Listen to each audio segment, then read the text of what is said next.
Is everybody in? Or are they still coming in? I see four. Okay, I see some people still in the waiting room.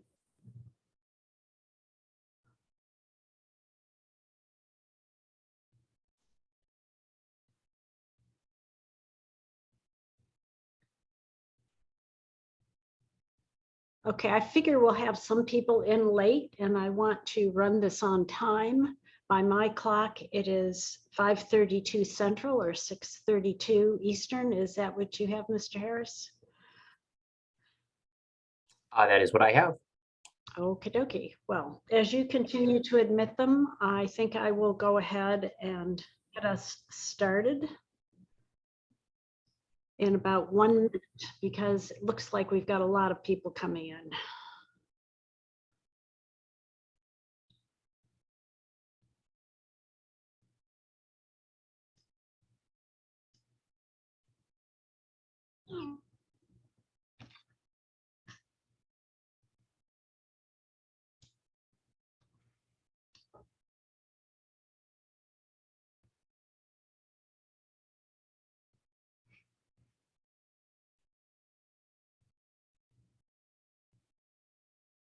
We're giving everyone a chance to get in. That's why we're waiting a few minutes, and I see somebody with their hand up. NH Free Stater. Do you have a question?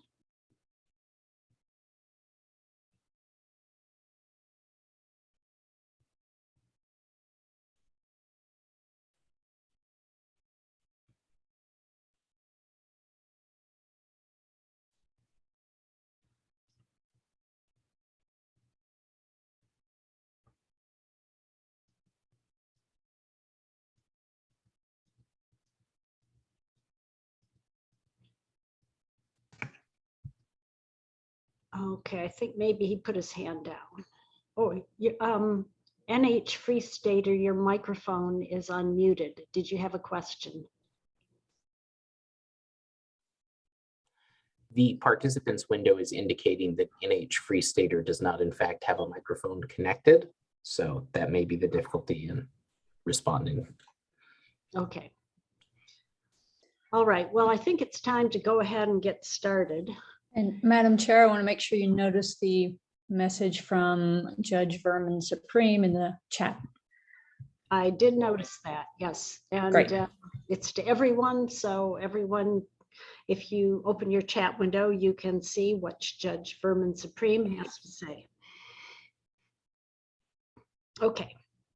So by my clock, it is 5 minutes after our appointed hour. So I'm going to go ahead and get started and explain how we're handling everything today. So we basically have three groups involved: the appellant, the LNC, who is the respondent and interested party, the MALP. And the way we're going to be conducting this is that these three parties, in the order that I named, will have the opportunity to give an opening statement. They don't have to give an opening statement, but they can.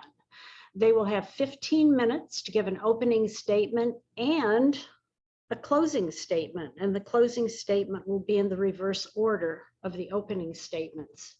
So it would probably be a really good idea for everyone to keep some of that time for a closing statement, because that's when you can, refute something someone else has said or add to it. So it would be a good idea not to take any more time than you absolutely need to on the front end. After we have the opening statement by the three parties, we will then have questions by the JC. And the way I'm going to do that is I'm going to call on the individual members of the JC to ask one question, and then I'll move on to the next JC member. And when their questions are exhausted, if I still have questions, then I will ask my questions. and then we'll go into the rebuttal phase. Now, I know many of you are here as spectators, and as spectators, you really don't get the opportunity to say anything at the hearing. But of course, you will have the recording if you want to refer to it. And you can always afterwards, if you wish, give an amicus brief. And we generally allow 1 week from the time that we have this hearing for the amicus briefs. So we're going to allow amicus briefs. I'll just make it easy and say till 11:59 p.m. next Thursday. It gives you a little more time. And hopefully, if you have them, you'll get them in as early as possible so that we're not getting 40 plus at the last minute, which we did get, I think, 40 in one of the cases. So if you can, get them in early. Okay, so that's basically how we're handling things. So for the first 15 minutes, we will be hearing from the appellant. I know there are more than one parties that the appellant is going to let speak. So I am going to leave it up to you to go ahead and make sure the appropriate person is speaking. You can see a clock up there under Tyler Harris's name, and that will be your clock, and the clock will change as we call on other people. I'm going to ask before we get started, though, if the JC members have anything else that they think I should be saying, and if so, to go ahead and make a remark.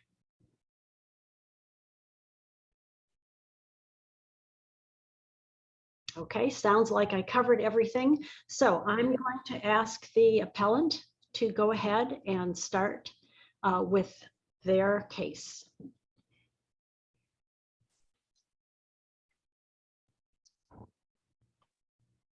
Tyler, I think you've unmuted me, but I believe Andrew is speaking first.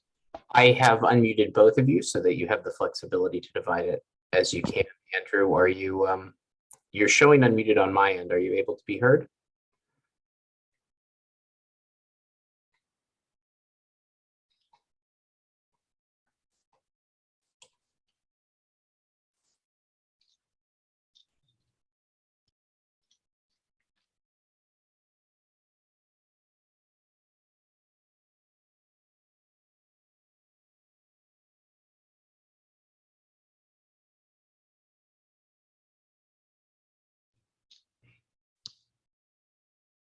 Brody Elwood, I see that you're unmuted. Are you the one who's going to start, or is someone else? No, Andrew Cordio was is supposed to start for us. I see he's on. I have just spoken to him, so let me see what is happening. Okay.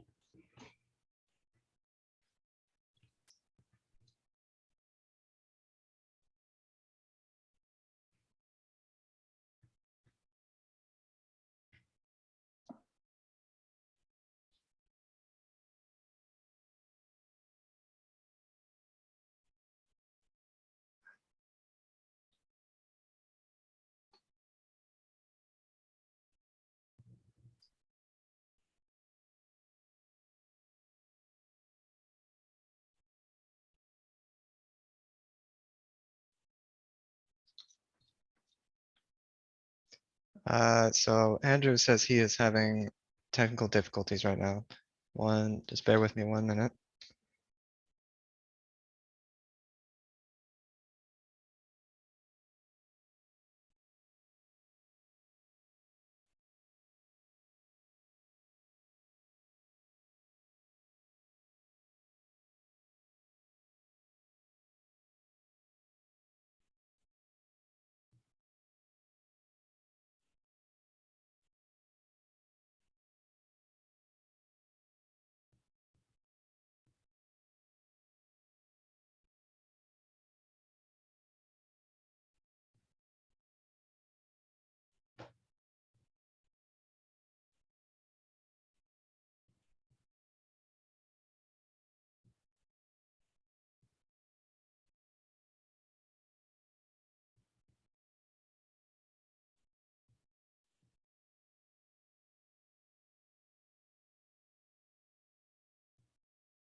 Okay, I just I called him on the phone and he's gonna dial in on a different count.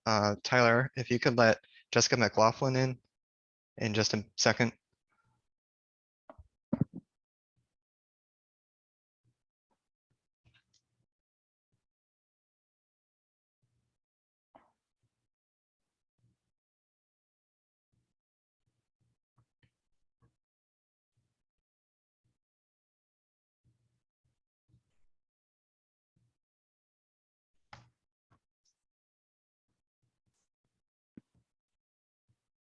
Hello?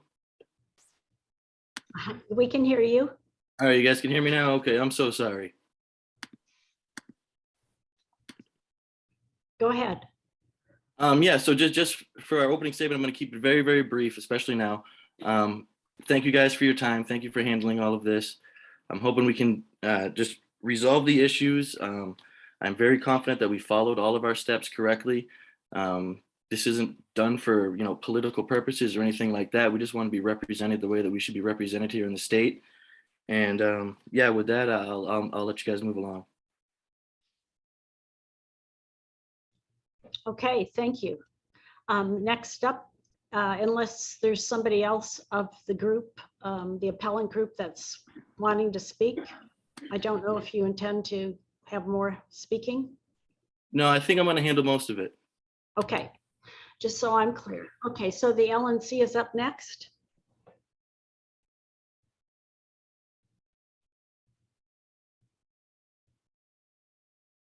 Thank you, Dr. Brewitt. This is Oliver Hall.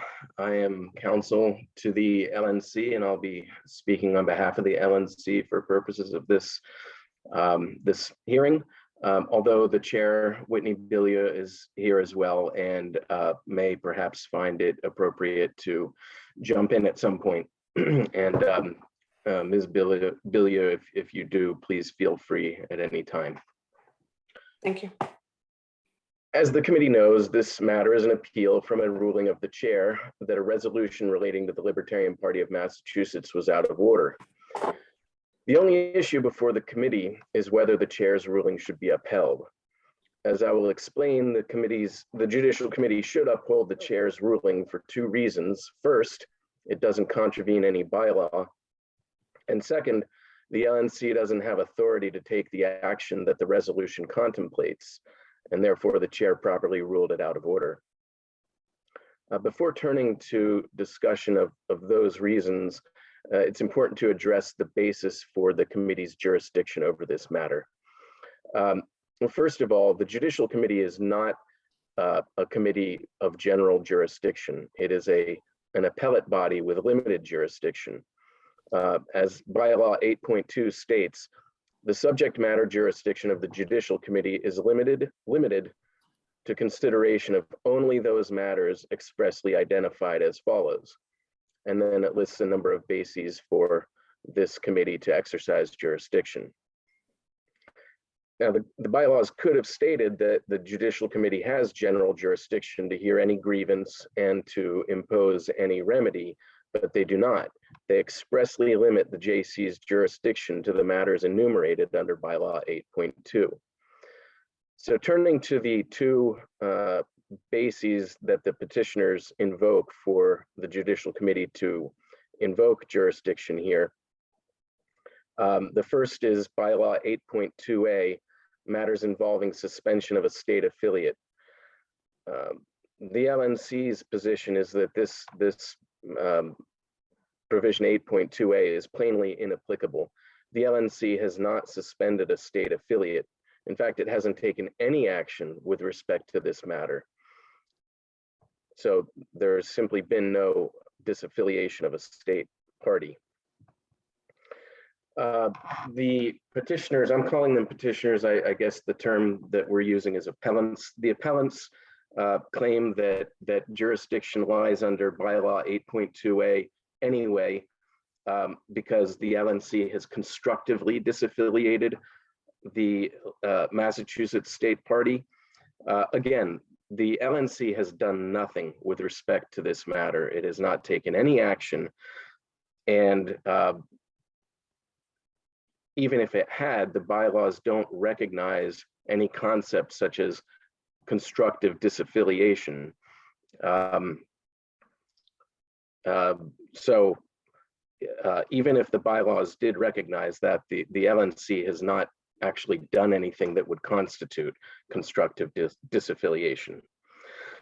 So the second basis for the appellants to assert jurisdiction here is under bylaw 8.2D, which involves the voiding of LNC decisions. The LNC doesn't dispute that the chair's ruling is a decision for purposes of this provision. However, under bylaw 8.2D, bylaw 7.12 is cited. Bylaw 7.12 limits the scope of the JC's review in this matter to determining whether an LNC decision contravenes any bylaw. Only then may the JC veto that decision. So again, the only issue before the JC and the only issue over which the JC has jurisdiction is whether the chair's ruling the resolution out of order contravenes any bylaw. It doesn't. In fact, the appellants themselves do not assert that the chair's ruling contravenes any bylaw, nor could they. The LNC has taken no action in this matter, and all of its past actions relating to the LAMA have been consistent with the bylaws. It recognized LAMA as a state affiliate, and its decision not to intervene here is in fact consistent with bylaw 5.5, which states that a state affiliate's autonomy, quote, shall not be abridged, unquote, by the LNC except as provided by these bylaws. So the decision of the LNC not to intervene in this matter was appropriate. It is consistent with the express mandate of bylaw 5.5 that the LNC not abridge the autonomy of state affiliates. By contrast, adoption of the resolution would require actual disaffiliation of the LAMA State Committee, which the LNC has heretofore previously recognized.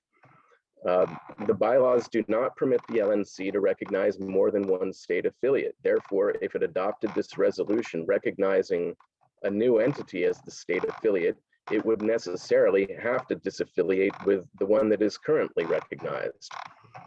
There couldn't be any greater interference with a state affiliate's autonomy than that.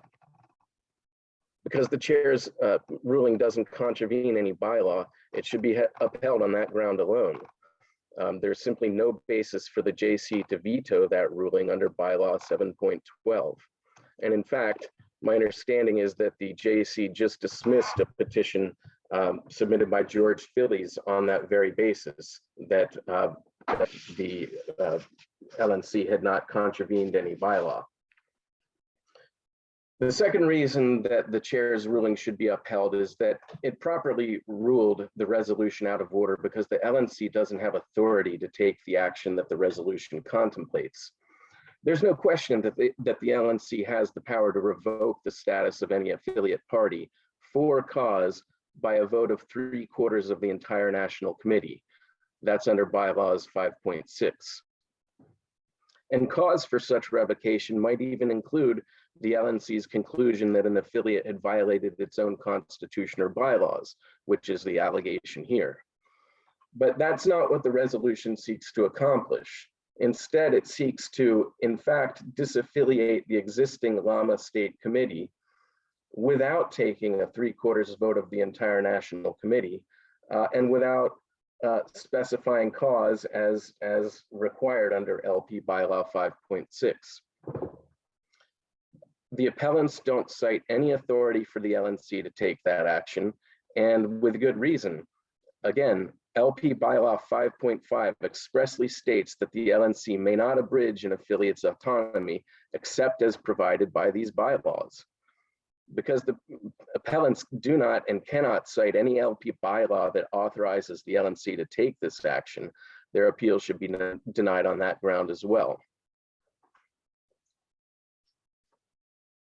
Last, I wanted to point out that the LNC does have authority to take appropriate action to address the appellant's concerns in this matter without exceeding its authority under the LP bylaws.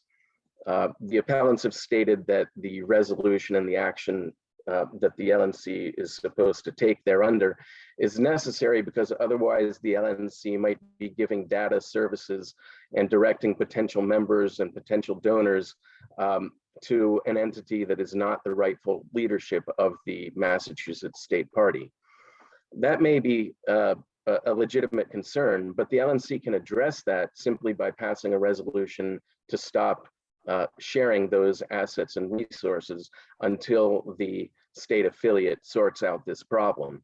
And in fact, that sort of action would not only be consistent with and within the authorities granted to the LNC under the bylaws, but it might also give the state affiliate an appropriate incentive to resolve this matter of its own accord.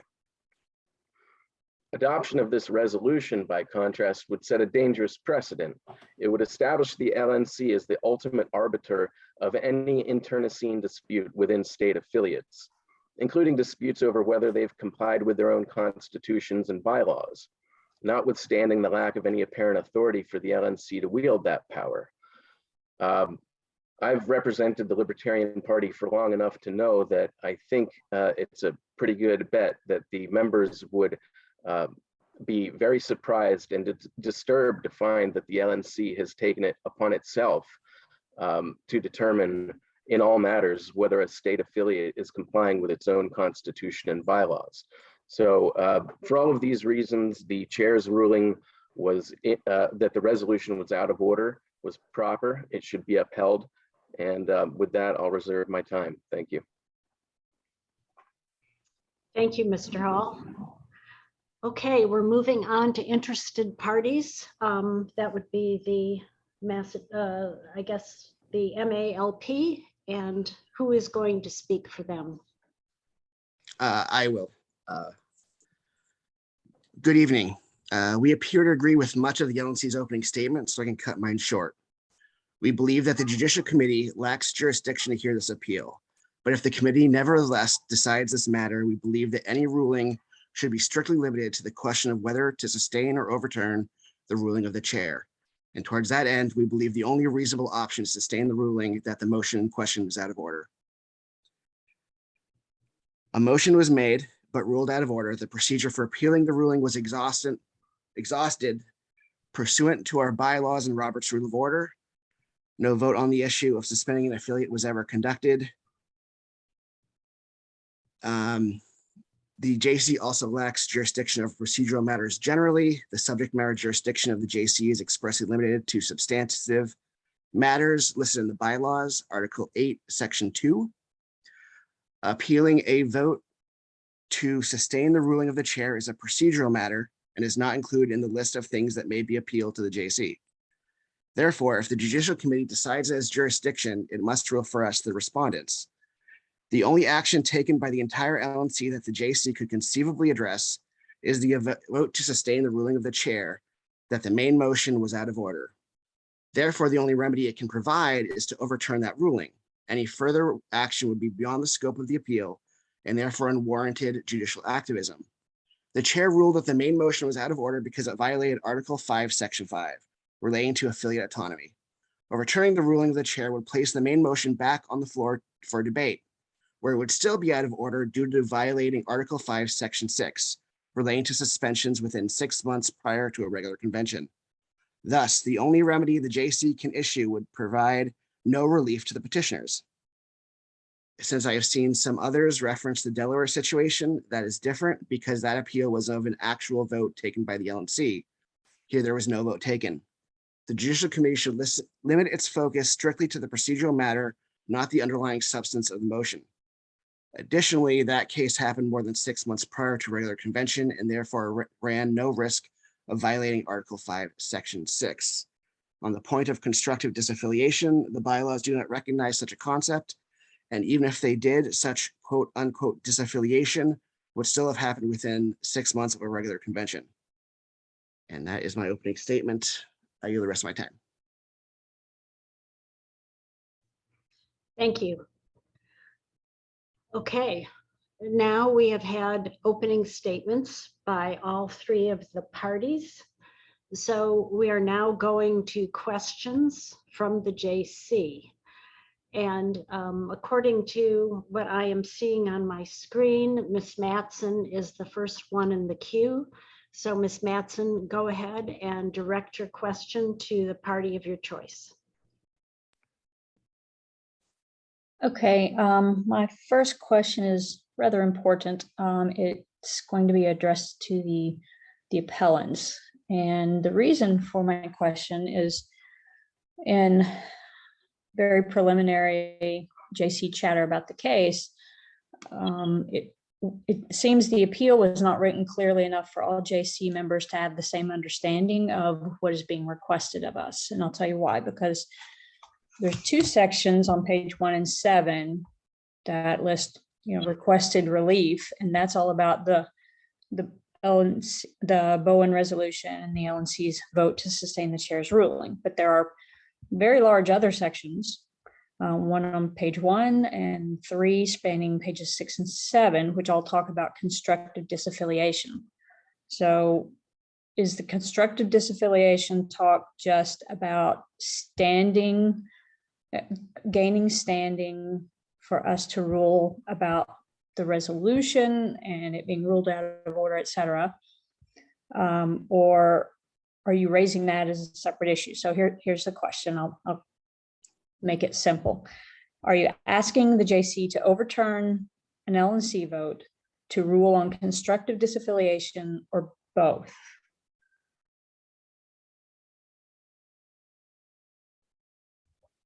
Am I unmuted? I'm sorry. Yes, You're you're unmuted. Okay. So to answer your question, I believe the point of tonight's hearing is just to get a resolution on the LNC's ruling that they're not going to hear this. I believe that we're very much entitled for this case to be heard. It seems for me, from what I took from the LNC's ruling, is that there's no standing for us here, and I can imagine there being any more standing. So I would like this to move forward. I mean, just to clarify, I'm looking in the chat here. We weren't ever looking to disaffiliate Llama and start a new organization. We were replacing the leadership of our organization, and the old leaders are refusing to abide by our own state bylaws. So we're just looking for other adults in the room here to, help us adjudicate this. And may I ask that Karen Ann Harlos, my parliamentarian, clarify what we intended by this appeal. She helped us prepare this appeal. Go ahead. Thank you very much, Judicial Committee, and I'm sorry for my raspy voice. I had a actually severe case of COVID, and I thank Ms. Matson for her question. And in order to answer it, it is both for, it's primarily for standing. We believe that the refusal to entertain the motion is in fact a constructive disaffiliation, in the same way that the refusal to entertain the motion, I believe it was on November 23rd, though it wasn't through a ruling of the chair, but it was a refusal to recognize the rightful board of Delaware. So we believed it was analogous. However, we also did understand that the Judicial Committee may not find that standing persuasive. Thus, this was also filed as a member appeal. So the relief requested is to overturn the sustainment of the ruling of the chair. The portions on constructive disaffiliation were to establish the standing of what I will call the Cordio board, but to establish a dual path for standing. Okay, that made sense. Thank you. Are you complete, Ms. Matson? With my first question, yes, I'll wait my Okay. turn again. Okay, then we move on to, is it Councilman Turney? I'm not quite sure what the proper term is. Jim, You can call me Jim. I have no question at this time, but thanks for asking. Okay, then I will move on to Dr. Moulton. I have no question at this time. Okay, then I will move on to D. Frank Robinson.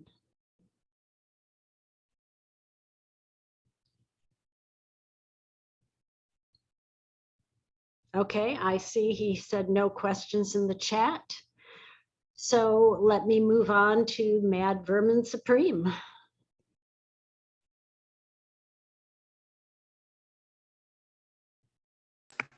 My understanding is recused himself. Right.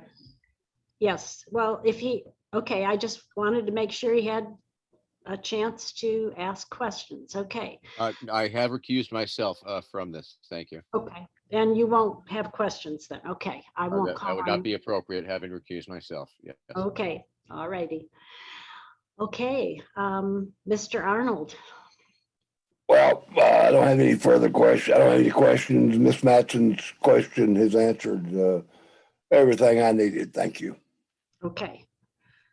And I believe I have covered all of the JC individuals, so I'm going to go back to Ms. Matson.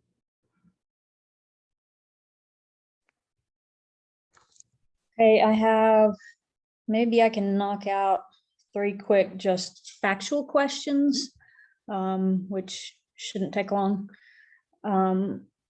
Let's do the first of them, the January 10th meeting of the Massachusetts State Committee. Was it a regular meeting or a special state committee meeting? The minutes were not clear on that point. I'm sorry, Ms. Matson, who are you addressing the question to so I know which microphone to? Oh, sure. I guess this would be for the side being represented by Mr. Newhall.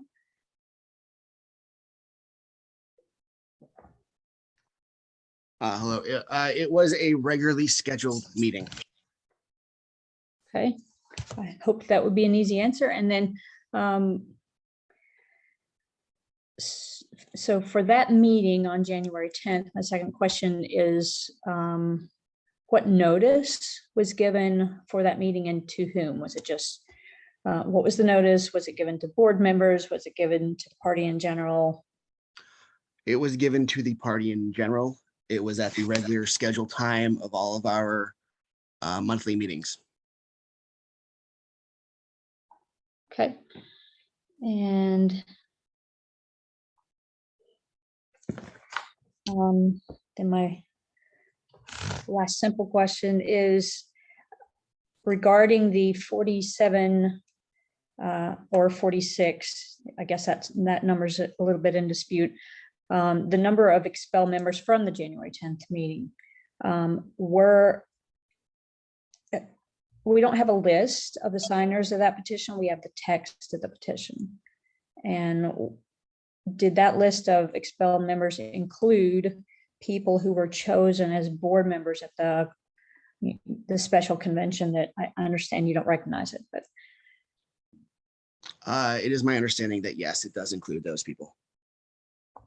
Okay. Okay, I thought those would be quick so that I could run through them. I do have, Madam Chair, 3 more questions, but I don't know if you want to do a rotate through the other JC members first. Let me ask if any of the other JC members have questions they would like to ask at this time. I do not, Tom Arnold. I don't either. Alicia's doing a good job. Okay. Does anyone? I have no questions right now. I may have questions in the future, but Alicia can keep rolling. Okay. Deep right. No questions. Okay. Well, it sounds like you are on again, Ms. Matson. All right. It's a relatively easy one. So also for the side represented by Mr. Newhall, the petition that was received calling for a special convention. I understand that the subject matter is disputed, and I get that, but my question is regarding the signers of it. Did the number of signers meet the constitutional threshold for a petition? Excuse me. Are we, I feel as though we're starting to adjudicate whether or not the LLAMA, the Libertarian Association of Massachusetts, is recognized, has settled its bylaws and followed rules of our own state. And my understanding of what Mr. Hall said and the standing which Mr. Newhall represented was that we don't believe that that is within the jurisdiction of the Judicial Committee. And so we do have that information. We have a lot of that information, and we're choosing to work within the state of Massachusetts to solve these challenges. I realize that's your position. I was just asking a numerical question to establish, what got us here. So, I mean, if you choose not to answer, I will assume that the answer is yes. I actually do not have the information on hand. Okay. All right, I have 2 questions left on my list. Go ahead. This would also be for Mr. Newhall's side.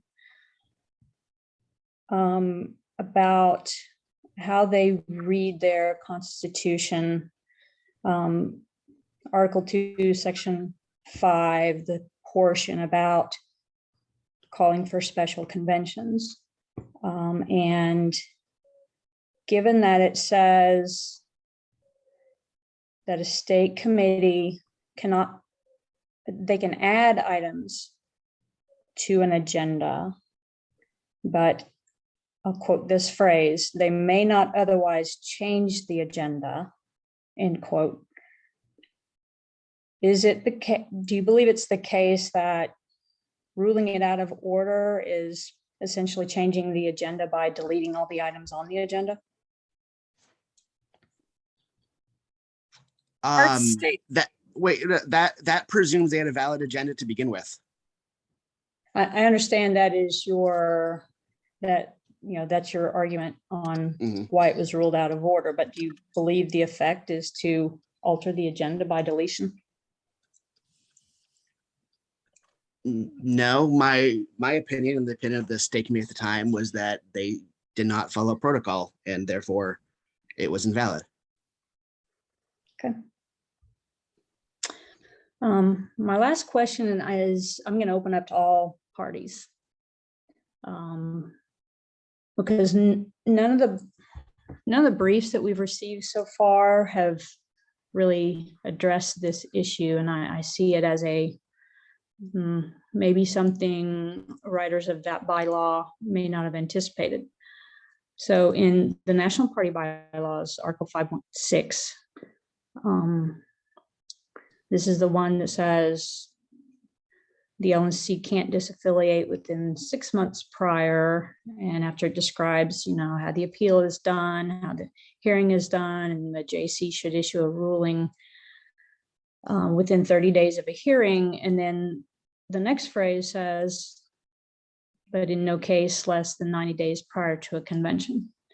So I guess I want to hear everybody's positions on, how the JC would handle issues within 90 days. If a hypothetical LNC were to take a 3/4 vote to disaffiliate a week prior. Ms. Mattson, is there an order in which you would like to hear everybody's perspectives on that?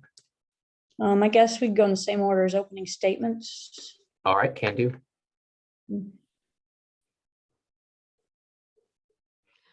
So Ms. Mattson, go ahead and specify who you want to hear from first. Okay, so I understood the order of opening statements. Okay. I have it written down. It just takes me a moment to unmute the microphones. Sure. Thank you, Mr. Harris. Yes, thank you for your question, Ms. Madsen. Since this is a detailed parliamentary question, I will defer this to Karen and Harless. Thank you again for the question, Ms. Matson, and apologies once again for my weak voice. I do find that a very intriguing question. What should the JC do in the hypothetical situation that the LNC, if I'm understanding your question correctly, please correct me if I'm wrong, actually had an open disaffiliation vote? I believe the JC would have to rule that as out of order, contrary to that bylaw, which again makes these situations where refusal to recognize proper leadership as a constructive disaffiliation very insidious, because it doesn't make it obvious that they are in fact violating the bylaw by not having a direct vote. And I believe this position is completely consistent with this body's decision just this very year in the Delaware decision. And I believe this was, though not this exact question, the concepts behind this issue were addressed by yourself, Ms. Matson, in writing the opinion for the Judicial Committee. So the short answer would be, if they had a direct disaffiliation vote, I think, and it was appealed, this Judicial Committee would have to say it is absolutely against that bylaw. So your argument, if I can sum it up very briefly, would be that it would just be null and void at the moment they did it because of timing? Yes, ma'am. Okay, thank you. I think I understood your answer. I think next would be Mr. Hall.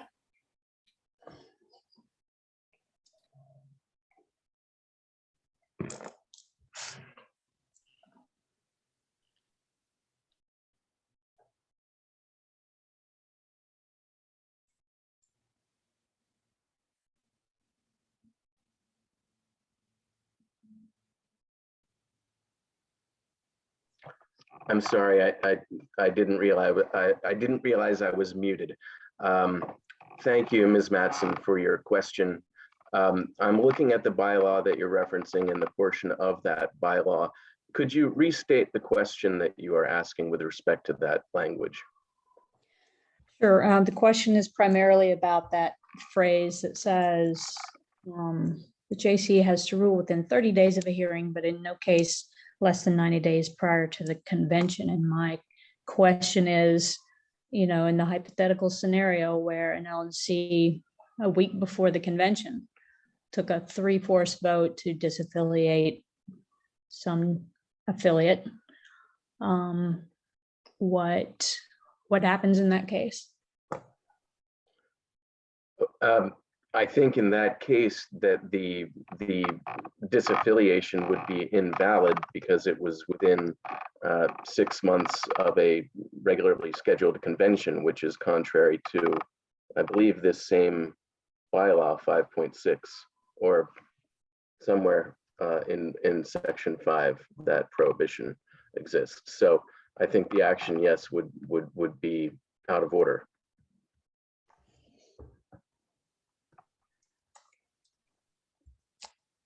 And yeah, I guess the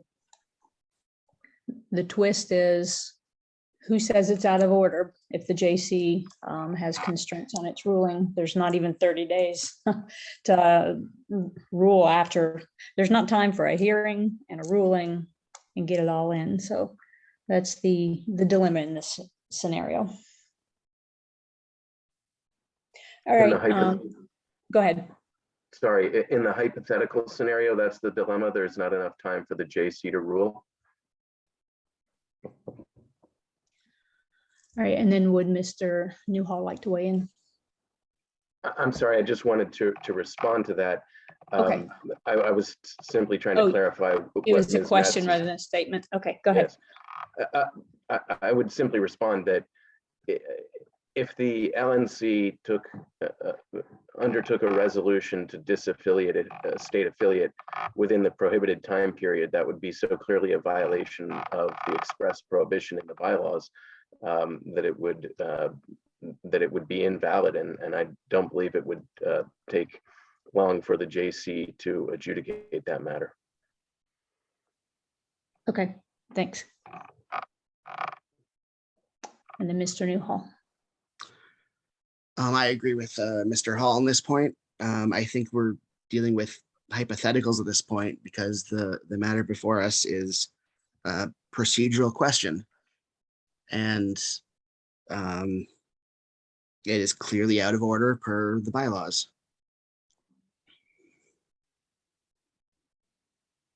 Okay, Madam Chair, that finishes my list of questions. Okay. Let me call on any other JC members that have questions.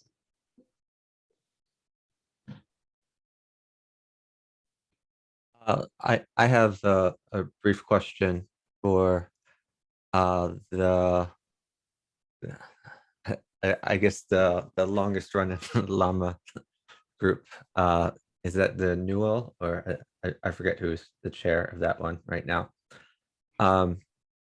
My question concerns Article 4 of the bylaws. The llama held that the petition was out of order because it didn't contain anything on the agenda, supposedly because the state committee could not be selected at a special convention. To do that, it cited Article 4, Section 1, which said each regular convention shall elect, as provided in the bylaws, up to 9 state committee members. My question is, why does that language mean that they can only be selected at a regular state convention and not at a special convention? It seems to be permissive, but the plain language, it doesn't say that it should be only at a regular state convention. And I would also cite Article 4, Section 4, which says all members of state committee shall hold office until the adjournment of the next state convention at which their successors are chosen. That says the next state convention. It does not say the next regular state convention. So if it was intended that state committee members can only be selected at a regular state convention, why doesn't Article 4, Section 4 say the next regular state convention?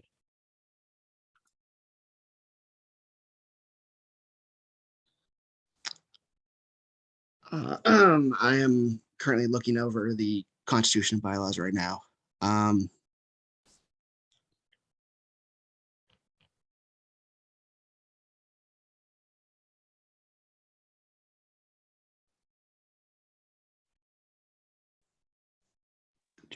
Yeah, excuse me. Yeah, we no, did no, not have- You're out of order, What? Tara. You're out So- of order. Go ahead, Derek. And in the Constitution, it does explicitly say in Article 4, each regular state convention shall elect up to 9 state committee members. So Right. the I understand argument that. is that to change it to be a special convention would require a constitutional amendment. I'm not sure how I'm out of order because I was listed as one of the speakers for the Libertarian Association of Massachusetts, and the question was directed at us. Yes. But again, we think are Miss- traveling into a space adjudicating our Constitution and our bylaws. And the purpose of the Judicial Committee is to determine the LNC's ruling and not the ruling of the Libertarian Association of Massachusetts. We have members here. We have people working towards resolutions here. DeSisto, I am going to rule you out of order because first of all, the question was directed to Mr. Newhall. And secondly, you will have time in the rebuttal, if you wish, to talk about that you feel the JC's questions are out of order, but the JC right now can ask whatever questions that it wants. And I'm going to ask you to please not interrupt again. And if Mr. Newhall wants to defer to you, then, we will hear from you.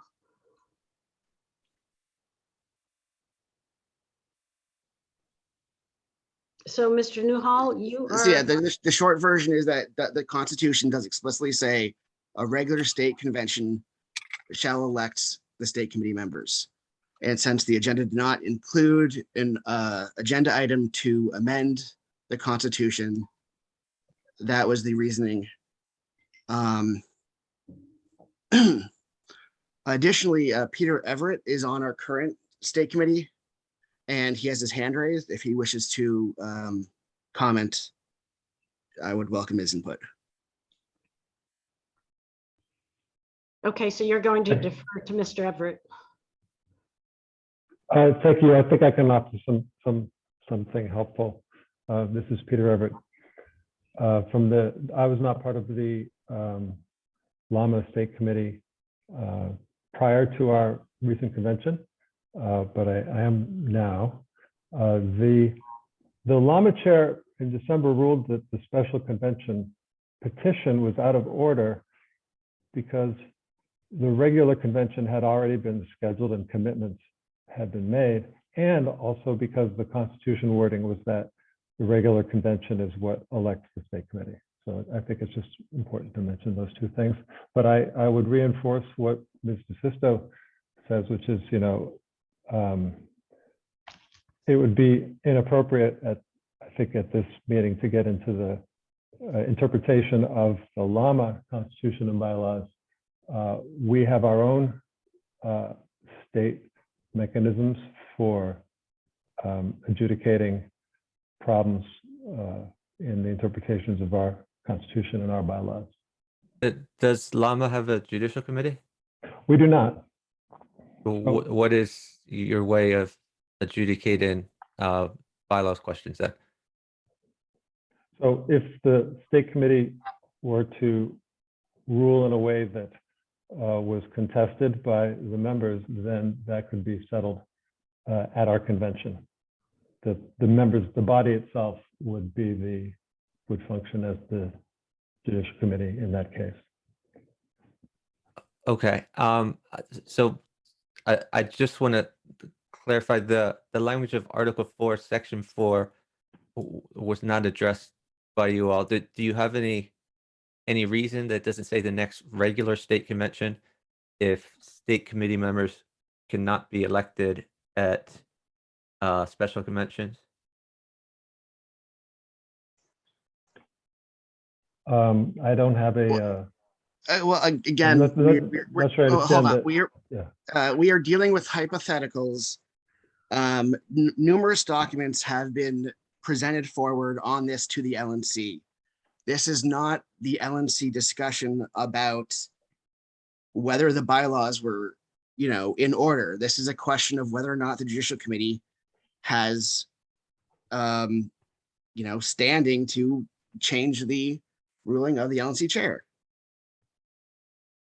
Thank you. I have a question for, I guess, the other Llama, the special convention Llama. And before you ask that question, Dr. Moulton, I just wanted to let you know that Brody Elwood has asked if he can comment on the question. Do you want him to? Certainly. Okay, go ahead, Brody. Thank you, Madam Chair. I just wanted to answer this question directly. No, there is no stipulation in the bylaws that the state committee has to be elected at a regular convention. In fact, I'd like to point you to Article, I believe it is Article 4 of the, Article 2 of the Llama Constitution, Section 5, that the state committee must organize a state convention. It does not give them power or authority to rule a validly signed petition of the membership. It does not allow them to rule that petition out of order. I would also like to give Karen Ann a brief moment to respond to this question as well. If that's acceptable. Dr. Moulton, do you want? Sure. I can hear from her. Okay. Thank you, Dr. Moulton, and I'll be very brief. Mr. Elwood said nearly everything I wish to, but let's assume arguendo that the agenda was out of order. Of course, we do not concede that it was. The time for it to be ruled out of order would have been at the special convention itself for the body that called the special convention. So they would have had an opportunity to overturn the ruling of the chair. It should be patently obvious that a special convention called to recall a board, and then that board ruling it out of order, and then expelling the members who asked for it with no recourse to appeal from any ruling of the chair. To me, it should be very, very obvious on its face that that is what contemplated by the Constitution or by any sense of equity, fair play, or justice. Thank you. I have none of you really addressed my actual question, but that's okay. I will I have a question for the state committee elected at purportedly elected at the special convention. My question is that you all have claimed as evidence that there was a Region 8, I believe, agreement signed by other state chairs, which included your group and not the other group. The national bylaws allow state affiliates to join together such that their combined membership is 10% or more of the national membership to join a region.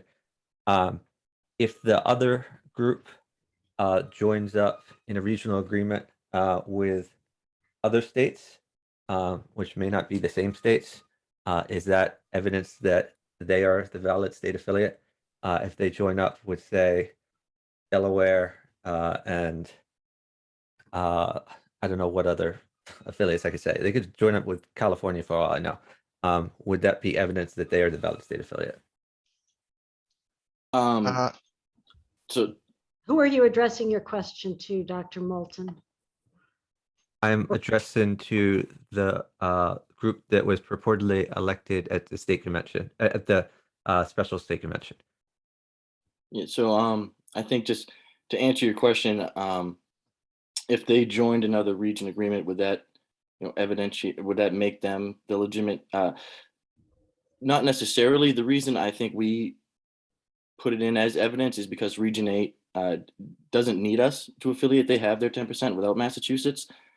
They were making, a statement of unity, geographically, that they believe we are the ones that should be recognized here in Massachusetts. So, we appreciate all of them doing that, and I'm proud to get that accomplished. And if I can interject, to your point, Dr. Moulton, I wouldn't see it as additional evidence, as the historic region that Massachusetts has been New England, plus New York and New Jersey. Those states have a close relationship to libertarians, to members in our state, and they decided to affirm that the party that has not purged members is the party that they would like to affiliate with or form a region with. It's my understanding that that regions do not have to be geographically contiguous. They just need to get 10% of the member. And we've had regions that have states from both coasts in it. So I guess I'm confused at why this was presented as any sort of evidence, because it seemed anyone could say that they joined with any region, and it's up to whether the National Convention and specifically the National Secretary accepts their paperwork. Yeah, like I said, just kind of to reiterate, Region 8 doesn't need Massachusetts to meet the 10% criteria, so they were doing this as to show unity, to kind of take a stance and to show the LNC, where they think the moral correct stance would be. Dr. Moulton, Thank you. Oh, go ahead. Sorry, did not mean to interrupt you, but Tara DeSisto has raised her hand. Do you want to hear from her? Yes. Thank you. So my understanding is that regional agreement is even in dispute, that the chair from New York was not under the impression that he was signing on to support the other faction that has decided to form its own organization.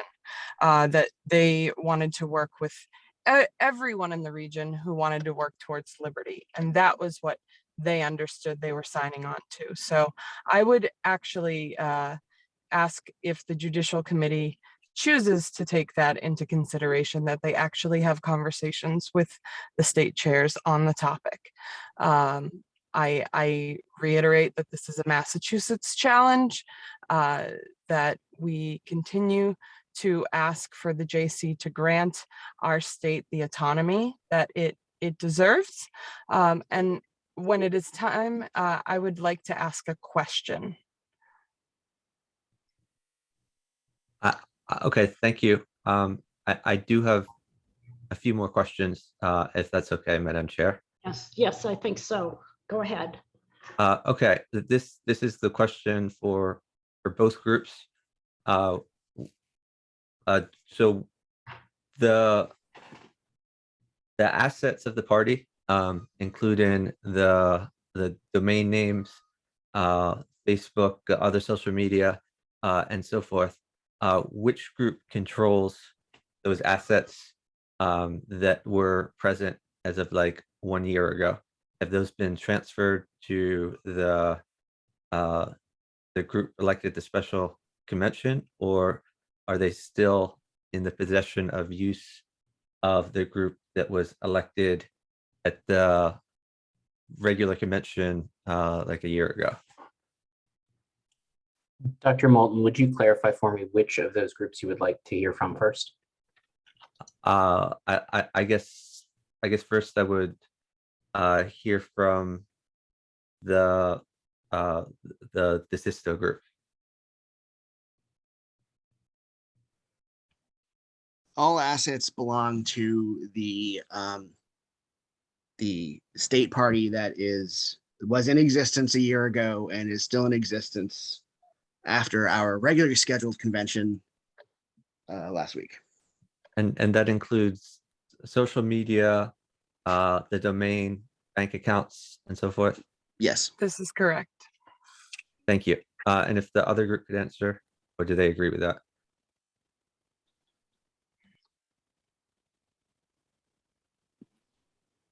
Yeah, we agree. They have everything still. They haven't given us anything. Yeah, they refused to hand over the assets, having not recognized the special convention on February 26th. Does Llama have ballot access? Is it recognized currently by the state of Massachusetts? No, we are not a major party in Massachusetts currently. Okay, thank you for that clarification. Dr. Moulton, just to go let you ahead. know, there are 3 hands raised. Okay. Tara DeSisto, Steve Dincher, and Nolan, no union with, I'm not quite sure what the rest of that is. If the hands are raised with respect to this question, I'm certainly open to hear from them.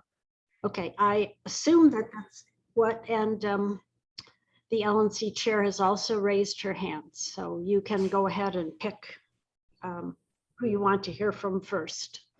I see Tara, and then Steve, and then Nolan, and then Whitney. So let's go in that order. Tara first. My concern is that you are starting to take questions and statements from the audience, the general public, and not the parties at hand.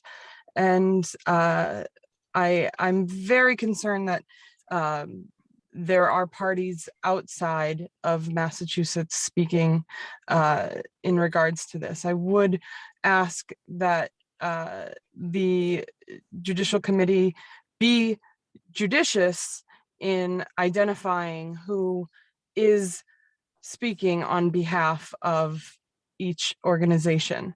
Thank you. Your point is well taken. If, in my opinion at least, I can't speak for the rest of the Judicial Committee. If Steve Dincher and Nolan are not representing either of the groups, then I guess I do not need to hear from them on this question. Did Whitney want to speak on this?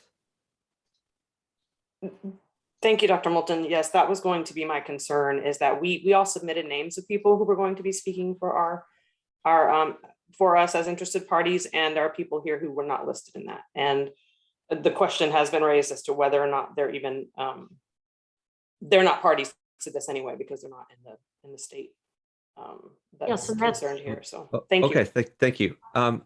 Very good. concern. Madam Chair, I have no further questions at this time. Thank you. Okay. So unless Steve Dincher and Nolan are able to get one of the parties to acknowledge them as part of their group, I think we're going to go ahead and move on.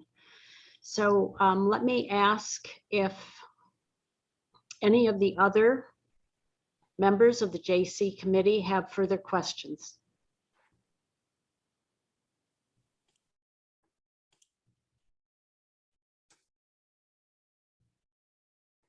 If not, I do have one.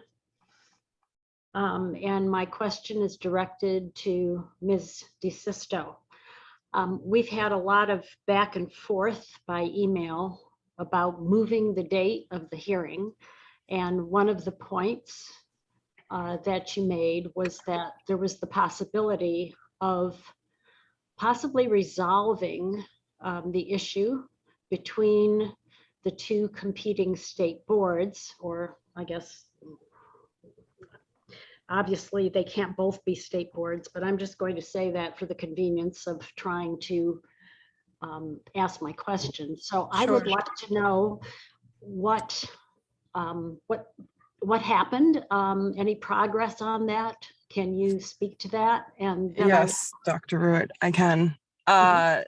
So we, as a body, were prepared to have the individuals from the other side show up. We had individuals reach out and express and let them know that they were going to make a motion at the beginning of the meeting to allow for their reinstatement and participation. Not one of them showed up.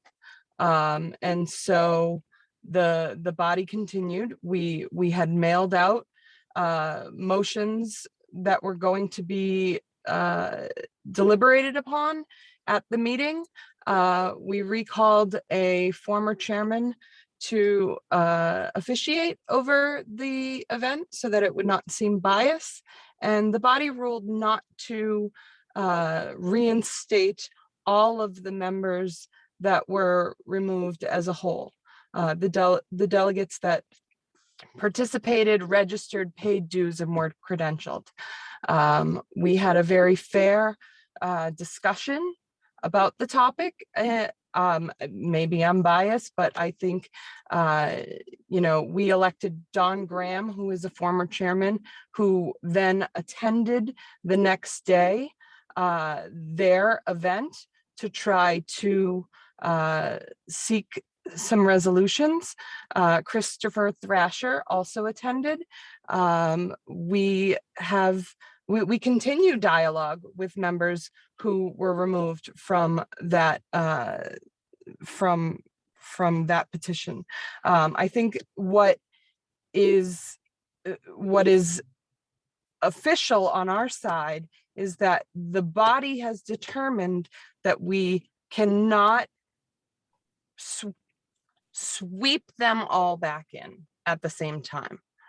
But what we can do is we can create processes for individuals to have reinstatement through our processes, through our new state committee that did not participate. I would also like to mention that I did not vote on January 10th to remove individuals. Although you hear me being very passionate, my passion comes from being a fourth generation Bostonian and wanting to keep things here, and the discussion germane to the people who reside here. I think there is a lot of progress to be made. I think we have fresh faces, although the same people leading the petition, who many of them are identified as the Mises Caucus, which I would identify as a super PAC, which is illegal for our party to interact with. These are things that make us very concerned about sweeping individuals back in. We have people that are working towards resolution, and I myself have reached across lines, including making a motion to reinstate a lifetime member of National back into the Libertarian Association of Massachusetts. So I hope that answers your question, Dr. Ruart. And I realize that that I have been very short, but again, I have drank all the Kool-Aid of the Libertarian Party, and I just want my decisions, the decisions that are made, to be left to my state. Well, I would also like to have an answer for that question from Mr. Cordio, or whoever he wishes to represent his side. Thank you, Chair. So I haven't been approached by anybody from the other side about, reconciling this. The only negotiations we had, I reached out to their new chair, Don, the other day, and he was adamant, and he's just keeping the stance that our petition was illegitimate, which is unfortunate. And then to touch on the Mises Caucus thing, speaking as the new chair of the state, the reasons why I got started with this had nothing to do with the Mises Caucus. I originally ran for office as a Libertarian in 2017, and the support that I got from the state was, let's just, I'll be nice, and it could have been better. So I've been disappointed with the leadership here in the state for some years. Seeing the Mises Caucus, rise up here in the state, quote unquote, it is, I think, less to do with what the Mises Caucus is and more to do with the organization of the people behind it. And it's unfortunate that it's come to this point, because it obviously makes the state, look bad, and we could be fighting so many other wars against the state. And we just want to be represented by adequate leadership. And that's really, that was the basis of the petition. That's always been what we've been searching for. And now that we feel that we have it, we just want to be recognized. If it's all right, Madam Chair, I'd like to speak to your question as well. Okay, go ahead. Yeah, so I would just like to reply to some of Tara's comments that I felt are not entirely correct. First off, they were charging for business at this convention, which historically Massachusetts has not done. And I am in contact with many of the signers of the petition, and they felt uncomfortable donating money to an organization that had just expelled them just for the simple chance of possibly, maybe getting reinstated by a vote of the people that included the people that had kicked them out. I myself have not received back the dues from when I was supposedly expelled on January 10th. Our convention, rather the convention of the party now chaired by Andrew Cordio, has been open to all. We, I also sit on that state committee. That state committee has recognized that any members of LAMA, both LAMAs, are welcome to come for free to that business. We're the inclusionary party.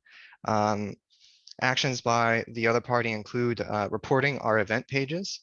Several parties that are friendly to the other LAMA have banned people from a common Libertarian Facebook group that is very useful in getting out the word to Libertarians in Massachusetts. They use online censorship to try they used online censorship to try and prevent the word of our convention from getting out. On the point of the Mises Caucus, I'll just speak briefly. To say that it is illegal for a member of a PAC or a member of a caucus to interact with with party members or the party in Massachusetts is completely incorrect. I mean, I know Massachusetts isn't the bastion of freedom, but we still have some semblance of freedom of association here. And to Tara's point of reinstating a lifetime member, that lifetime member, I won't say his name unless he wants to remain anonymous, now sits on our state board. He only had one call with Tara and no follow-up on whether or not he actually wanted to be reinstated.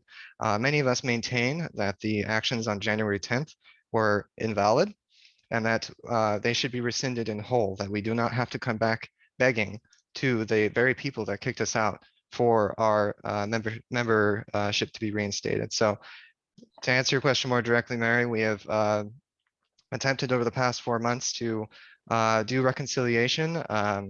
Our party is open for any of the members to come and participate, whereas their party is exclusionary and really do not want to let back in people who have politically undesirable opinions. And that is all I have. Thank you. Okay. And Derek Newhall has his hand up, so I'd like to hear from him. I was going to follow up Tara's statement by pointing out that the person who put forward the motion to reinstate all the expelled members is now our elected chair. The person who seconded it is now our membership director. Both have reached out to the other side. They're both at their convention, and it is completely incorrect that we have not reached out to them. They proposed a negotiation, they backed out. And Anthony Cordio says he ran in Massachusetts, but he never talked to us. We had no idea who this guy is. Regardless of all that, that is not the issue at hand for this meeting. This meeting should be about whether or not to uphold the ruling of the chair that the motion is out of order, which again, we believe is absolutely the case. The LNC agrees that is absolutely the case. Well, we appreciate your viewpoint, and that is one of the things we'll be discussing at the JC meeting. Justin Costa has had his hand up. Is he affiliated with any of the three groups? Does someone want to claim him and allow him to speak or not?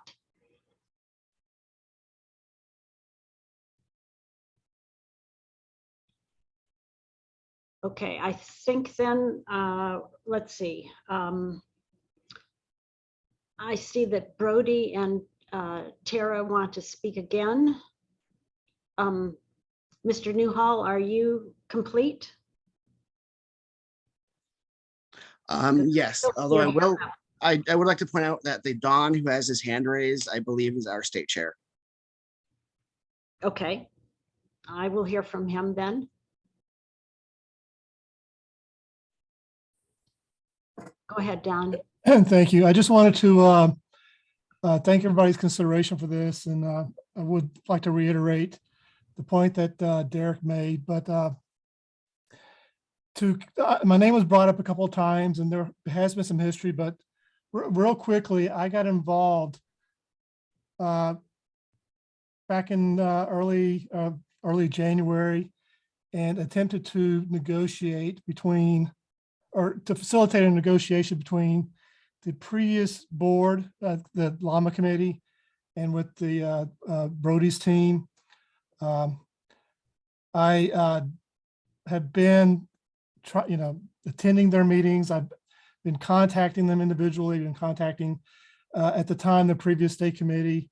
All kinds of attempts have been made to advocate not just for the petitioners, but for everyone who felt like they didn't have a voice. So I did attend the April 23rd Llama Convention, and the body there did decide to start with a new board with a mix of a little old, with some new people.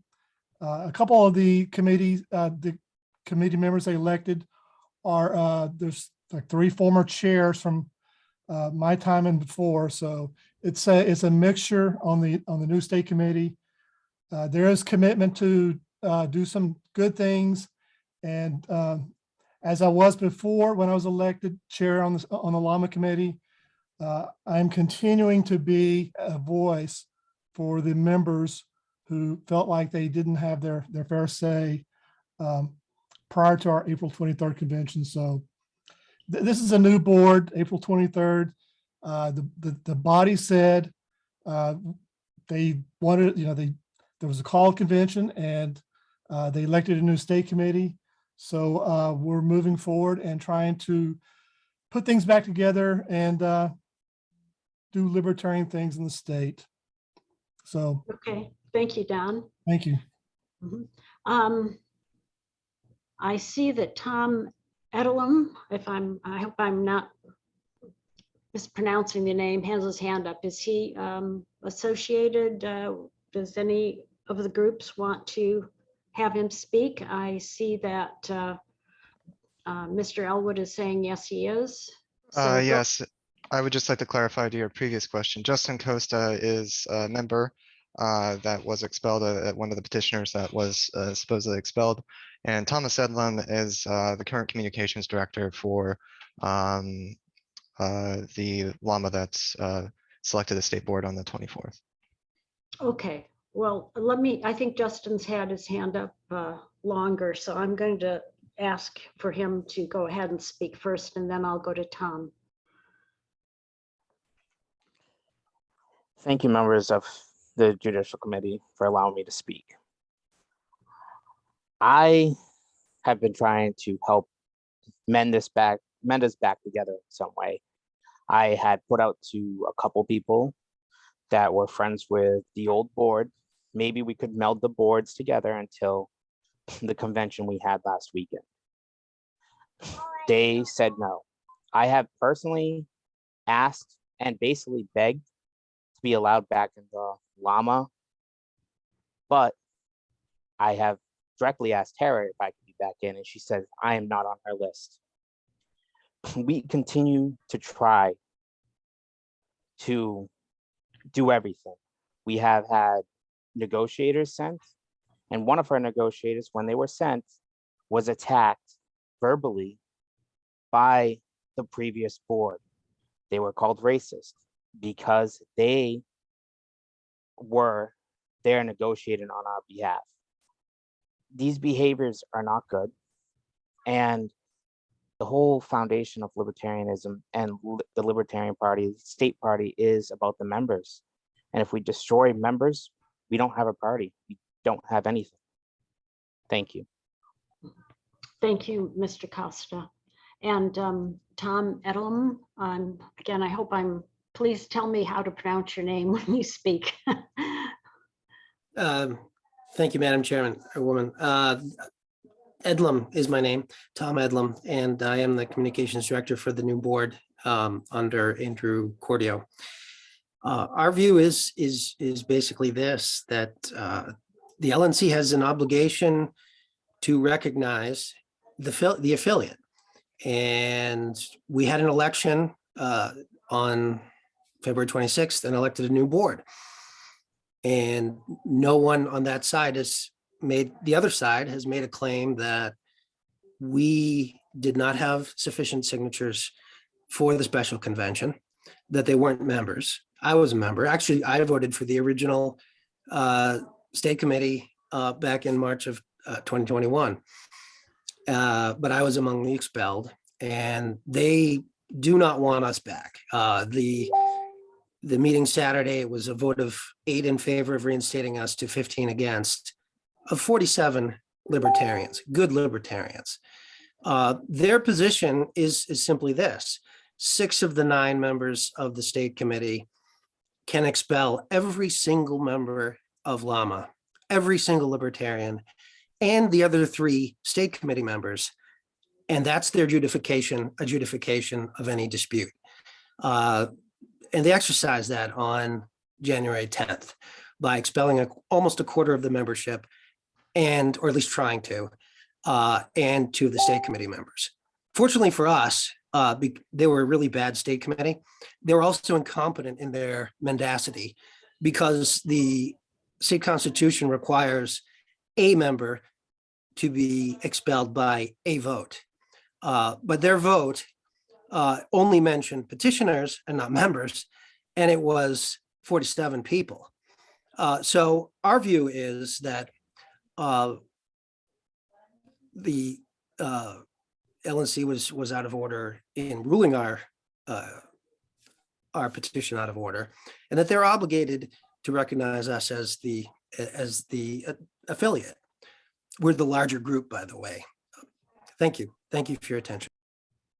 Okay, well, I think I've heard enough on my question, and I would like to ask the other JC members if any of them have a question. But before I do, I just want to say what I've said in emails to all the groups, and that is, if you aren't able to somehow negotiate a solution to this, somebody else will dictate it.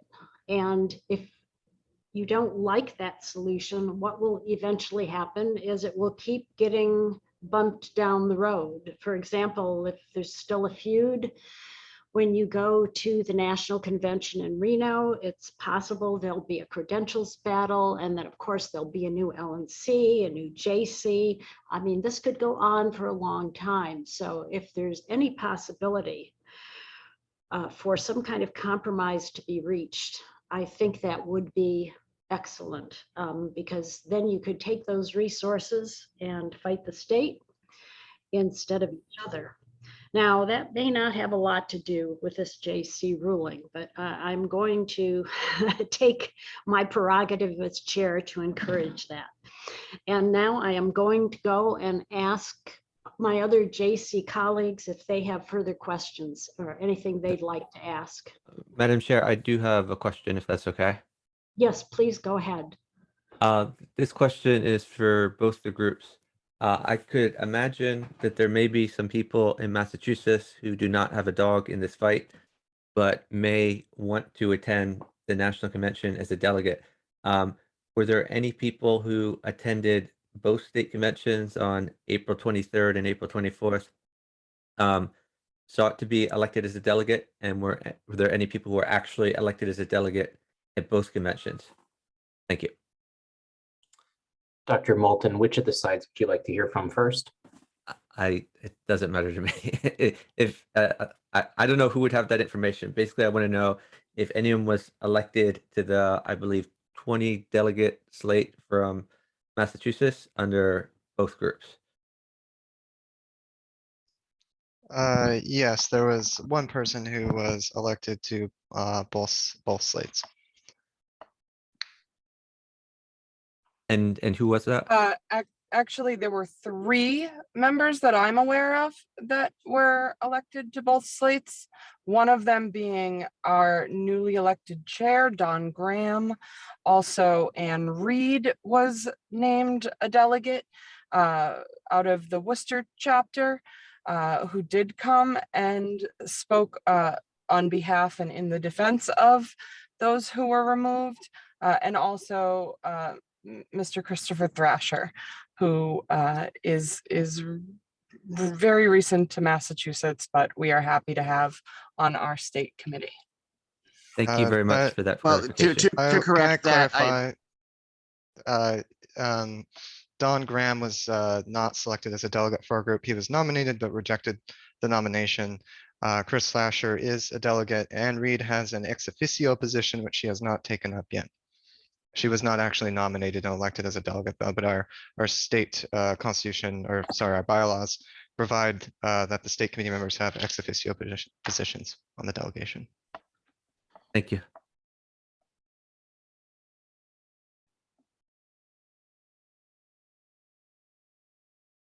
I see several hands up, but I only see one that is associated with a group, and that is Ms. DeSisto. Dr. Moulton, did you want to hear from her on this? Sure. Oh, I'm sorry. I meant to put my hand down, but I still do have a question when it's germane.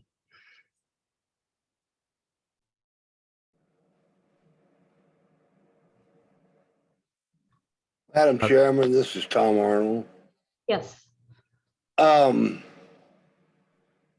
I don't know how the rest of my fellow JC members feel, but I think that we have heard all the testimony we need to hear on this matter, and that anything else, we just keep going deeper and deeper, chasing rabbits and going down rabbit holes. That's just my opinion. I would like to see that this hearing come to a close as soon as possible. Well, let me ask my other JC members, are there any other questions you feel need to be answered?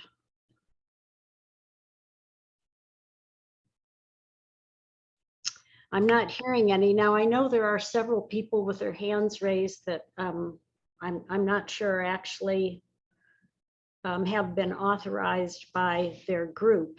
And Dr. Phillies, I know you have something about ballot access.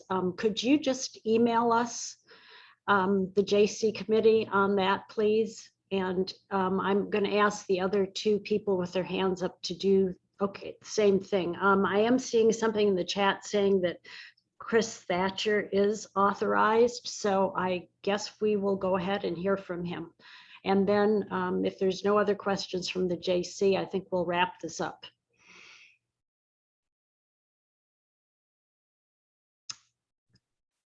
Okay, thank you, Madam Chair. I would first like to make a statement just as myself, which is to inform the JC that I did attend both conventions. I did ask to be named a delegate to both delegations with the express purpose of trying to facilitate a negotiated end to this conflict. I did inform the Sunday convention of my intentions when I was nominated, as well as when having an opportunity to speak to my nomination. I will now state something that I imagine would be, I guess, would have to do with the Llama Board representative side here, and that is that despite my personal belief that the actions of the previous state committee were certainly, I happen to believe that the petition was invalid. However, I do not agree with the actions of the previous state committee. However, I do firmly believe that the purview of this judicial committee is to adjudicate matters regarding the LNC's decisions, and thus I would strongly urge the JC to consider the jurisdictional questions, because the question at hand is, should the ruling of the chair be sustained? And I hope that there will be ample opportunities going forward to figure out a way forward for the Libertarian Party of Massachusetts. But I again encourage the JC to please consider the purview of the committee when making their ruling. Thank you. And we will. So don't worry about that. Nothing more needs to be said about that. Okay,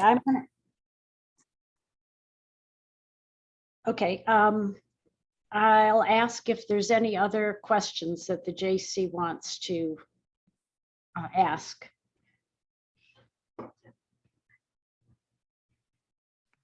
None here. Okay. If we don't have any more questions, then we're going to go ahead and start the timer for the interested parties of Llama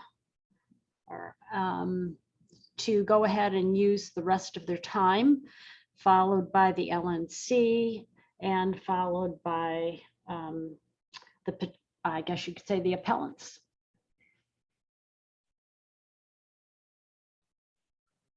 Thank you all. We reiterate that the point of this meeting is supposed to be regarding the ruling of the chair. We believe that the motion that was proposed is out of order for all the same reasons cited by the LNC's representative. There are a lot of questions regarding Llama's actions. They have been debated before, and they will continue to be debated, and we can continue to debate them all night should we want to. However, essentially all conversations regarding that during this meeting are speculative. The point should be involving the ruling of the chair. And we maintain that the ruling was correct because of Article 5, Article 5, Section 5. And sorry, yeah.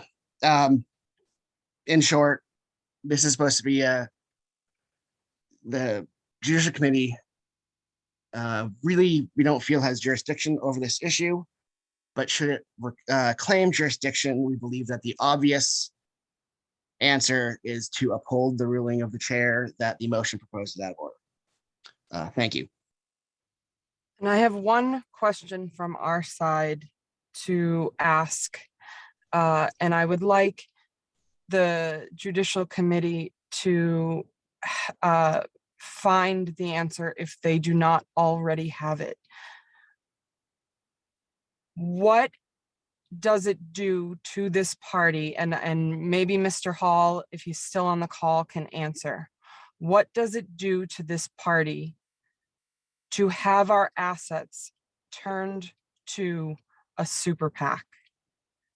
What kind of legal standing and legal jeopardy does that put this party in? I ask the Judicial Committee, and I hope that they will respond. Does anyone on the Judicial Committee want to respond at this time?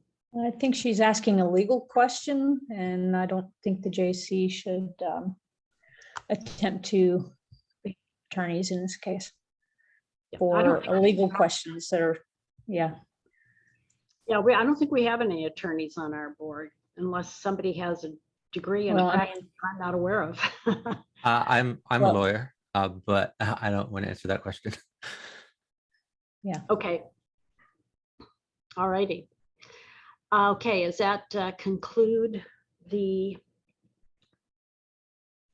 I guess I should ask maybe another way, is there anyone else in the interested parties of the LAMA that wish to speak?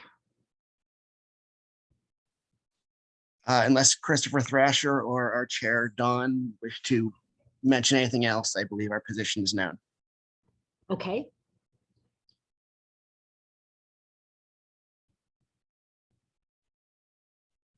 Doesn't sound like they are stepping forward, so let's move to the LNC.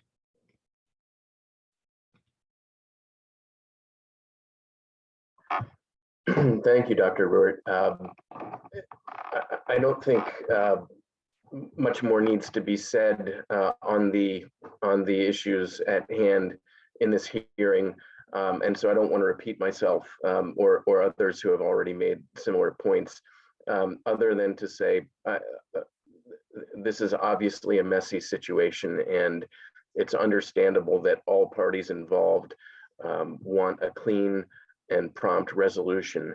But the LNC's position is that the attempt to do this by means of an LNC resolution was in fact out of order. And again, the only question properly before the Judicial Committee in this hearing is whether the chair's ruling the resolution out of order should be upheld. Again, under bylaw 8.2D, the Judicial Committee's review of that question is limited to the question of whether the chair's ruling contravenes any bylaw. And it does not appear that the appellants have asserted that the chair's ruling violates any bylaw. And that's the only basis for the Judicial Committee to veto that ruling. So we think that the appellants have not provided grounds for the chair, for the Judicial Committee to overrule the ruling of the chair, and it should therefore be affirmed on that basis. Lastly, because the only issue before the Judicial Committee is whether the ruling of the chair should be vetoed or not, again, even if the Judicial Committee decides that it should be vetoed, that would be the only appropriate action under the bylaws and under the jurisdiction of the Judicial Committee. So with that, we would just urge the Judicial Committee to affirm the ruling. Thank you. Thank you, Mr. Hall. Okay. May I say, I'm sorry, sorry Go to ahead. interrupt Dr. Ruitt. Go ahead. I should say that there are 3 minutes left on our time, and if the chair, Ms. Billiou, wanted to address any points, I would defer my time to her. I don't have anything further. Thank you. Okay. Okay, well then let's move on to the appellates.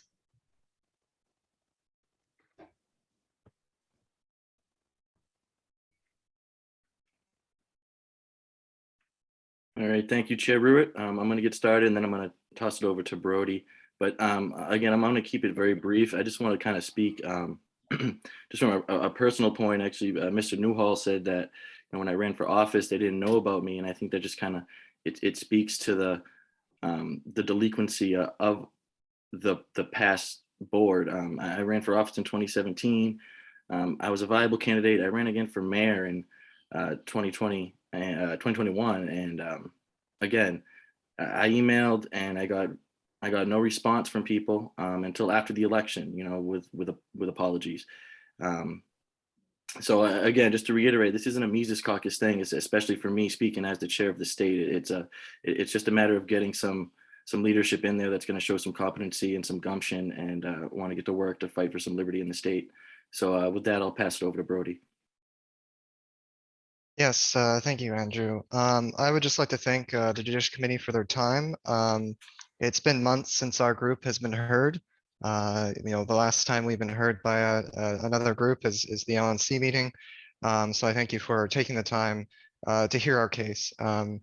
I can say that, and I can speak for some of the people who were allegedly kicked out on January 10th. We're here to get work done, and we just want our voices heard. We're the open group. We have attempted reconciliation, and I'd like to point out to the Judicial Committee that nearly 300 national members signed this appeal. I think that speaks volumes to how interested the members are in our case, and how the members of the National Party would like the LNC to hear this motion out. That's all that we ask, that they at least hear the motion out. Very disappointed that the LNC won't even take the time to deliberate and take real leadership. So I ask that the Judicial Committee take real leadership on this matter. This matter is urgent. We've been waiting for 4 months, 3 or 4 months at this point, to get things moving along. So I would ask that the Judicial Committee keep that in mind, that we've been waiting, and that's this matter is urgent. We do not want to leave this in the hands of the Reno delegation, because that is unfair for the Reno delegation to take on this load when we have leaders in the LNC and the JC to help us out with these matters. And I will yield the rest of my time to Karen Ann Harlos to comment on some of the questions that have arisen at this time. Thank you. Okay, thank you, Brody and the Judicial Committee. I just have to say, in listening to some of these things, so other people have texted this to me in the mesh, and it came to my mind as well, is so much of this brings to mind, are you now or have you ever been a member of the Communist Party? Except for in this time, just substitute in Mises Caucus for Communist Party. That is so anti-libertarian, I don't even know what to say. I would encourage the Judicial Committee to listen to the prior LNC meeting in which Massachusetts was discussed. I think Chris Crawford was very, very candid about their motivations, and I think it would be very, very eye-opening. Also, there was an assertion made earlier that what I believe to not, we'll just say the old Llama board, for expediency's sake, tried in an unbiased way to reconcile this at their alleged state convention. I don't think it's very unbiased when members who were involved in the purge passed out a dossier completely defaming people without giving them a chance to respond. And in fact, some of the screenshots in the dossier weren't even from people that were part of the purge. It was a great guilt by association. I originally did not intend upon doing rebuttal, and though it might not be technically improper, I have to say, as one of the member signatories of the petition, I find it at least at the minimum very bad optics for the money that is being paid by nearly 300 members for an attorney for the LNC to be used against the members. Just something seems unseemly there. It could be technically correct. Lots of things are technically correct, but I decided to speak because we're dealing a lot of times with some brand new people in the party. They're not lawyers, they're not paralegals, they're not parliamentarians. They're unsophisticated. And that's why I got involved, because I saw injustice being done. Now to I don't dispute Mr. Hall or Mr. Newell, actually. What's before the JC right now is whether or not to sustain, overturn the sustainment of the ruling of the chair. And to say that we did not bring an argument, I'm not going to call it disingenuous. I would just say it vastly misunderstood our petition. Our argument is the JC's decision in the Delaware case. And oddly enough, that wasn't mentioned once in the LNC's response. Our argument for why the chair's ruling was incorrect, most of it, I could have just cribbed everything from the majority opinion from the Judicial Committee. When there are two possible interpretations of bylaws, the one that doesn't render the rest of the bylaws absurd is the correct interpretation. The bylaws mention in over a dozen places the way the LNC needs to know who the correct leadership is in order to do its duty to its affiliate. If it is presented with credible claims of two competing leaderships, there's just one party. I think most of us agree on that, though there could be some technicalities here. But just like was said in Delaware, the LNC then has a duty, an obligation under its own bylaws to make sure they are dealing with the correct leadership. Now, the LNC could throw its hands up and say, you know, the evidence isn't clear. But they haven't even tried. All they've done is abdicated their duty, and in fact have taken a side, because the chair went and spoke at one of these conventions. They have not at all been neutral in this matter, which would have been appreciated if they actually were. So the jurisdiction under the member portion of the appeal is absolutely clear. Contrary to Mr. Newell, this isn't merely procedural, perhaps because Lama operates under the democratic rules of order that he doesn't understand, that even the LNC doesn't dispute. This is in fact a decision of the LNC, an appeal of which is under the JC's jurisdiction. The LNC has conceded that point, so there's no point in me arguing it. But the same basic fact pattern is happening here as happened in Delaware. You have two sets of people who allegedly are successors, or one group is claiming to be successors pursuant to the bylaws, just like they would be at an annual convention, except this happened to be a special convention. If it is not an abridgment of the autonomy of the affiliate to recognize a new board elected at a state convention, it is not an abridgment of the autonomy of an affiliate to recognize a new board elected at a special convention as allowed by their own constitution. It's just, though, this is one of those situations. I'm trying to think of that Beatles song where the marching band refused to yield the field. Well, somebody needs to decide who's entitled to the field here, and the LNC is elected to make these hard decisions. And I understand not always agreeing with Judicial Committee more than anybody, Judicial Committee decisions, but I recognize that the final say until convention rests with the Judicial Committee. But ultimately, it should never go there. The LNC should do its job and make the hard decision, not just summarily rule it out of order, which then makes the rest of the bylaws absolutely absurd. And since the LNC has decided, just like it decided to in Delaware, just not do anything and throw its hands up, unfortunately, it now rests upon the elected Judicial Committee, whose elected to make the hard decisions. So I call upon the Judicial Committee to tell the LNC that it is their duty to at least examine this. I'm not getting into the merits of the motion because the motion isn't before the Judicial Committee. The motion has not yet been decided by the LNC, but it needs to be. That is the job they were elected to do. And in fact, recognizing successor boards and interest is honoring the autonomy of an affiliate, and not doing so is violating the autonomy of an affiliate. I call upon this Judicial Committee to recognize its own precedent from this very year. The LNC offered absolutely no argument which distinguished this issue from the issues in Delaware as far as two competing boards.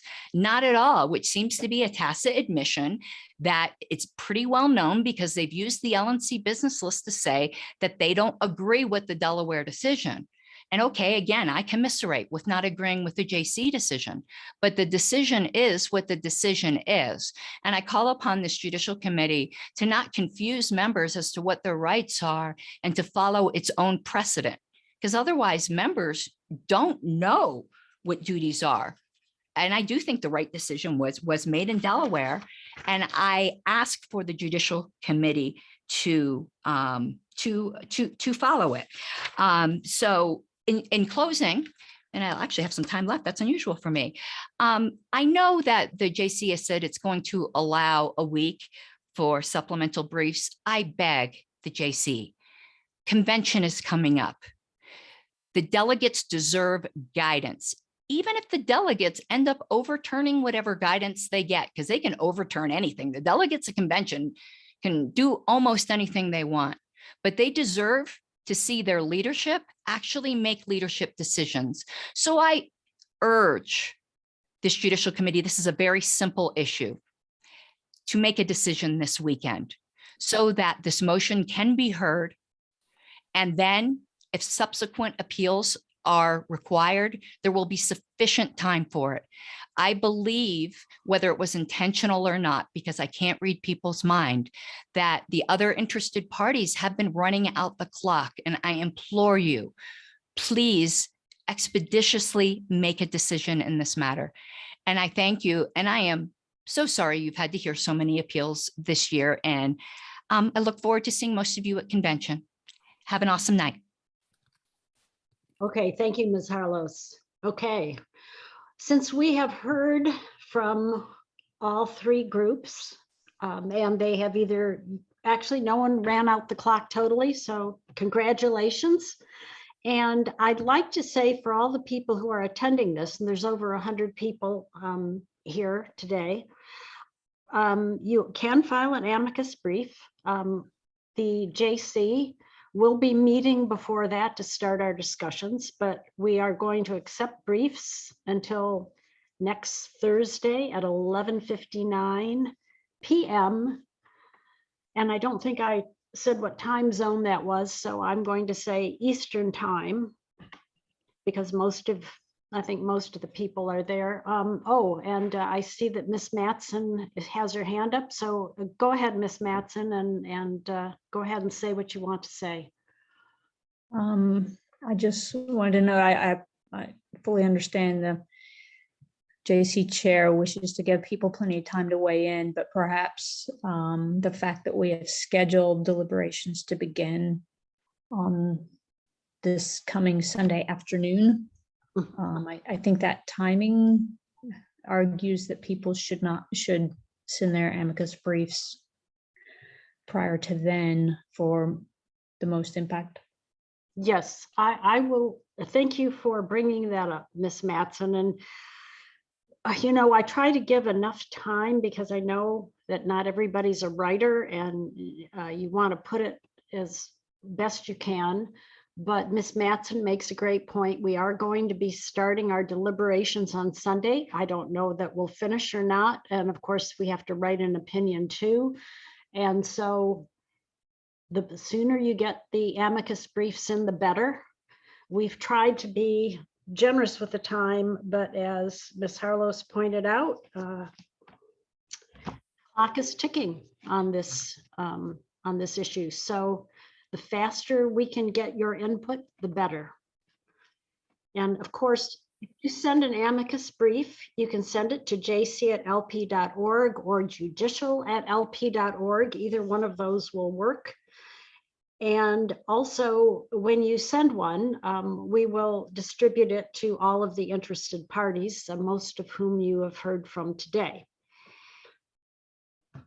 So I want to thank you all for attending. I know that it's tough to sit through a couple hours of this, especially since sometimes it may seem like we are not on point, but we like to cover as much as we can. And of course, you'll be hearing from us as we issue a written opinion. So I want to thank you all for your participation today. I want to wish you a great night and a great weekend. And I look forward to reading whatever briefs that the membership cares to send us. Thank you all. And thank you, Mr. Harris, for your help tonight. Just for formality's sake, I'll move that we adjourn the hearing. Second. And I will ask for votes to adjourn. All those in favor, say aye. Aye. Aye. Aye. Aye. The ayes have it. You're all in row. And okay, well, Alicia, I thought I saw your hand up, but you put it down. So I Yeah, it was just another way for me to vote because got it. to hear voices on Zoom. Okay. And I will send a reminder and information out to the Judicial Committee for our Sunday meeting. Thanks, Mary. Thanks, Mary. Bye. Bye-bye.